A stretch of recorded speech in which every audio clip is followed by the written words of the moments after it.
Amigos televidentes, ya a esta hora, 7:34 de la mañana, vamos a conversar con Gonzalo Gómez, él es fisioterapeuta. Buenos días, Gonzalo. Buenos días, Ricardo. Gracias por invitarme. Bueno, Venezuela es un país que está lleno de muchas cosas. Entre ellas podemos hablar de una hiperinflación, inseguridad, hay un alto costo de la vida. Todo esto se resume como en una palabra que es estrés. ¿Cómo afecta ese estrés al organismo, al cuerpo, a la parte muscular, que en todo caso es la especialidad que tú tienes?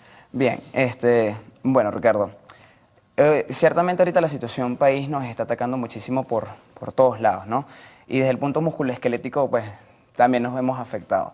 Sí, a veces por el hecho de que estamos trabajando mucho, no nos estamos enfocando en incluso en la cantidad de descanso, cómo estamos alimentándonos, a veces por el hecho de que estamos trabajando demasiado, se nos olvida comer en horas, no estamos descansando lo suficiente y aparte no estamos haciendo incluso a veces ejercicio que es necesario, ¿no?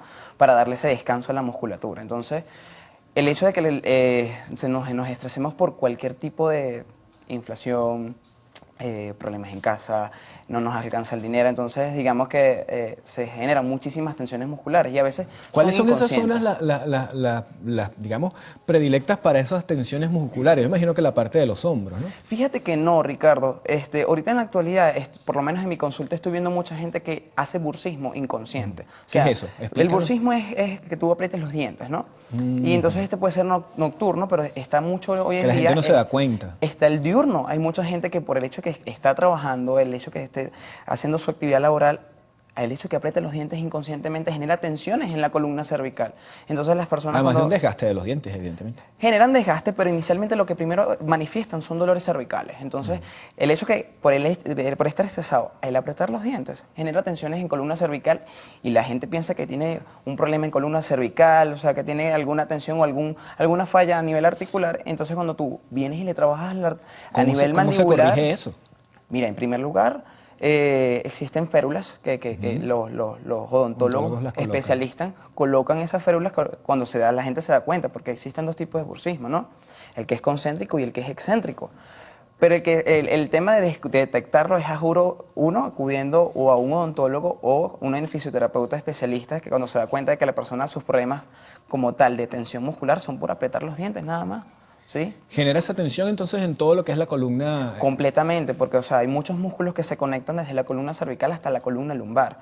Entonces, todo lo Y que le sucede a la columna cervical le va a suceder a la columna lumbar y, en fin, hace una lesión en cadena. Y eso se transforma en esos dolores que pueden haber, por ejemplo, en un lumbago pudiera terminar. Mira, muchísimo. Hay gente que piensa que por el simple hecho que tengas un problema cervical no tiene que ver relación con la lumbar o al revés, que algo que le sucede a las lumbares no le va a afectar a la columna cervical. Entonces imagínate que si tenemos estrés por X situación, el hecho que aprietes los dientes, quitando como ejemplo eso, pues te puede generar incluso un problema lumbar y todo el problema sea inicialmente el apretar los dientes. Entonces eso se corregiría un poco concientizando ese problema que se tiene y tratando de, Sí, de establecer mecanismos para uno relajarse. Y ahí completamente. entra algo que tú señalabas, que es el deporte o el hacer ejercicio. ¿Eso cómo ayuda? Importante, importante, fíjense. Existen estudios que en la actualidad demuestran de que cuando se realicen 60 minutos de actividad física son necesarios para por lo menos disminuir esos niveles de tensión que se pueden generar a nivel musculoesquelético y sobre todo en columna, ¿no? La gente piensa que el hecho de hacer ejercicio simplemente hay que ir a un gimnasio, no, al contrario. Uno puede hacer ejercicio en la casa, uno puede hacer ejercicios también, incluso dentro del trabajo existe algo que se llama la actividad dentro del trabajo. Las paradas activas, como Eso, también las se pausas señala. activas. Entonces, a veces la gente piensa que hacer ejercicio simplemente es a juro ir y levantar una carga. No. Incluso al levantarse uno debería aprovechar esa fase de descanso y estirarse, que lo primero que uno haga sea sensibilizar esa musculatura, sobre todo la columna, que es la más importante. Pero también ocurre algo, cuando uno hace ejercicios está propenso a las lesiones, ¿no?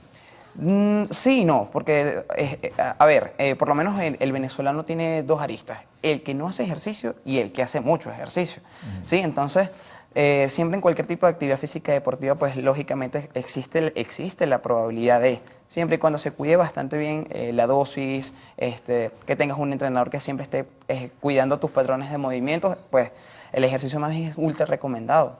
Ahora, ¿cómo influye también la alimentación en todo este proceso? Mira, muchísimo, porque, a ver, a veces la gente tampoco tiene como que, no tenemos cultura con respecto a la parte de alimentación de que cuáles son los tipos de alimentos que debemos de comer para. Entonces va a depender de los objetivos individuales de cada persona. Pero si yo quiero, en este caso, mejorar a nivel musculoesquelético, pues lógicamente las proteínas no las puedo exonerar dentro de mi dieta, ¿sí? La gente también piensa que la proteína es simplemente comer pollo, carne, ¿no? También están los granos, ¿sí? Que son las ricos en proteínas proteínas. vegetales. Las proteínas vegetales que ayudan muchísimo, ¿no? Ahorita que creo que el plato común de día es una carota, unas lentejas, que forman parte también de la dieta y para las personas que desde el punto de vista de ejercicio, para minimizar tensión, pues lógicamente no podemos exonerar las proteínas en nuestra dieta. El tema de los carbohidratos que la gente le tiene como temor. Y en Sí, una esa es dieta, otra por lo cosa. general, siempre Sí. bajan la ingesta de carbohidratos. Sí, y a ver, el músculo trabaja con mucho azúcar y a ver, el glucógeno muscular es azúcar, que esos son carbohidratos. Entonces a veces la gente dice, no, yo en la noche no como carbohidratos porque más bien voy a engordar. Bueno, el músculo trabaja con glucosa, no sé qué más nutrientes no le quieres aportar. Entonces, Tenemos que hacer una pausa, Gonzalo. Claro, Al ¿cómo no? regreso vamos a seguir conversando con Gonzalo Gómez, él es fisioterapeuta y por lo general, la escultura, yo creo que aquí en todas partes uno tiene un dolor, se toma un analgésico y listo. ¿Eso está bien, está mal? Nos respondes al regreso. ok.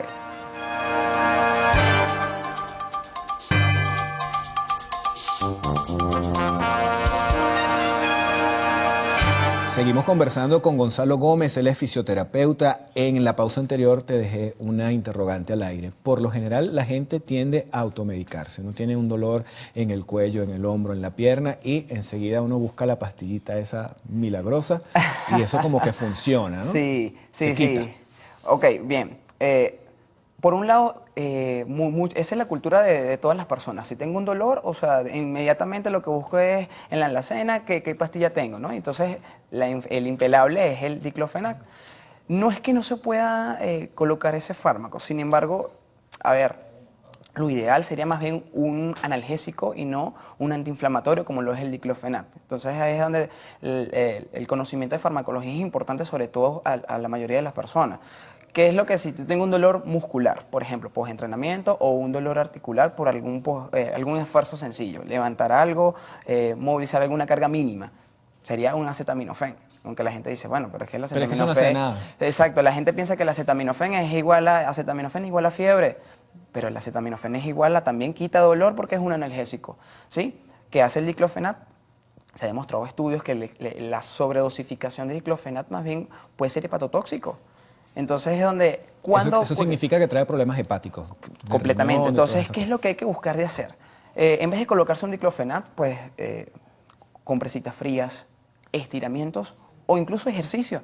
Y hay estudios que demuestran de dolores musculares o dolores articulares, con el hecho de simplemente mover el área que en este caso está doliendo, si no mitiga, pues indudablemente hay que hacer consulta con un profesional de la salud. En todo caso, antes de automedicarse, que pudiera ser como... Colocarse compresitas fritas o algún estiramiento de la zona si es un dolor muscular o movilizar la articulación si es un dolor Y articular. buscar la ayuda de un especialista. Sí, indudablemente, si el dolor prosigue 3 días continuos, hay que acudir a algún profesional porque ya la cosa se pone severa. ¿Y qué pasa con la gente que se automedica, que tolera dolores 2 semanas, 3 semanas? Y ya cuando tienen la 4ª semana es ahí donde dicen, hey, ahí sí tengo que acudir al profesional. Y ya quizás ese dolor puede haber avanzado y puede haber convertido en otra cosa. Sí, porque a veces problemas pequeñitos musculares pueden traer problemas consecuentes articulares. Por ejemplo, a nivel cervical, lo que antes era una molestia al girar o al simplemente flexionar el cuellito, pues después vienen y, hola, ahora sí soy el robotcito, entonces ahora ya no, el diclofenac no hace nada. Entonces es ahí donde acuden al profesional y es lo que hay que tratar de promocionar de que no se haga. Ahora, a medida que va pasando el tiempo, uno va envejeciendo y uno va perdiendo movilidad, va perdiendo flexibilidad y empiezan a aparecer otro tipo de dolores que también son musculares. Eso es inevitable. Claro, O claro. se puede... Más bien se pueden frenar. O sea, se ha demostrado también con estudios que el hecho que se practique bastante ejercicio, sobre todo en edad avanzada, facilita que los niveles de sarcopenia y los niveles de disminución de extensibilidad musculoesquelética se reduzcan, ¿sí? ¿Qué pasa? Que tampoco tenemos cultura y tampoco no se ha visto por lo menos que muchas personas por encima de los 50 años hagan ejercicio pro salud. ¿Sí? A menos que después que terminen con una consulta de un cardiólogo o un internista que le digan... Que sea recetado. Exacto, que sea recetado. Y no es algo que se venga sumando como cultura, ¿sí? de verdad se ha demostrado muchas personas que por encima de 50 años que practiquen ejercicio, mira, bastante que disminuyen los dolores musculares, los dolores articulares, disminuyen la sarcopenia y evitan que exista la alta tasa de mortalidad, sobre todo en enfermedades cardiovasculares. Ahora, es típico de las personas que están en la tercera edad de repente tener dolores en las manos, como dicen, en las coyunturas del cuerpo.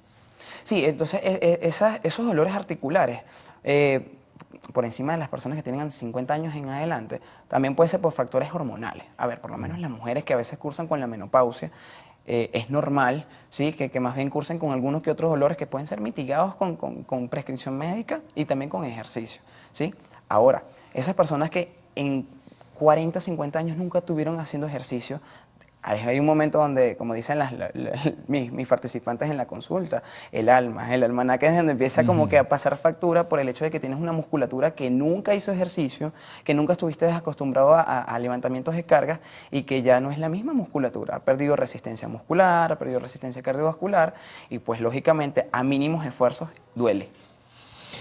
Si tuvieras tú que recomendarle una rutina a nuestros televidentes de ejercicios básicos que pudieran ellos hacer de repente para poder mantener ese cuerpo en movimiento y poder evitar, evidentemente vamos a envejecer, pero la idea es envejecer con cierta calidad de vida, como se dice, ¿no? Claro. Bueno, en primer lugar, no omitir lo que es ejercicio cardiovascular. Se ha demostrado que el ejercicio cardiovascular de 1 hora mitiga bastante y disminuye lo que es la tasa de mortalidad. Y el ejercicio cardiovascular puede ser caminar simplemente. Caminar incluso, sí. El hecho de que camines 45 minutos, ¿En 1 hora, plano o en elevado? plano, preferiblemente en plano porque va a depender si no tiene nada asociado. Pero el hecho de que se haga actividad aeróbica, o sea que el corazoncito se le aumenta la frecuencia cardíaca, va a facilitar disminuir tasas de mortalidad en corazón. No hay que olvidar durante la semana hacer levantamiento de cargas. Hay estudios que de verdad demuestran que el hecho de que uno entrene fuerza, ¿sí? El hecho de que levantes poco peso, dependiendo de la edad de la persona, pero que haga levantamiento de carga, ¿sí? Facilita también la disminución de la tasa de sarcopenia, facilita que mejore toda la actividad física como tal a nivel muscular. O sea, de verdad que en la semana, cardiovascular y fuerza. Bueno, en todo caso, la recomendación de Gonzalo Gómez, fisioterapeuta, es moverse. Completamente. Poco, pero moverse. No hay que dejar de moverse. No hay que dejar de moverse, sin duda alguna. Bueno, amigos, vamos a hacer una pausa. Al regreso venimos con más del noticiero Primera Emisión, Ardilla Espectáculos.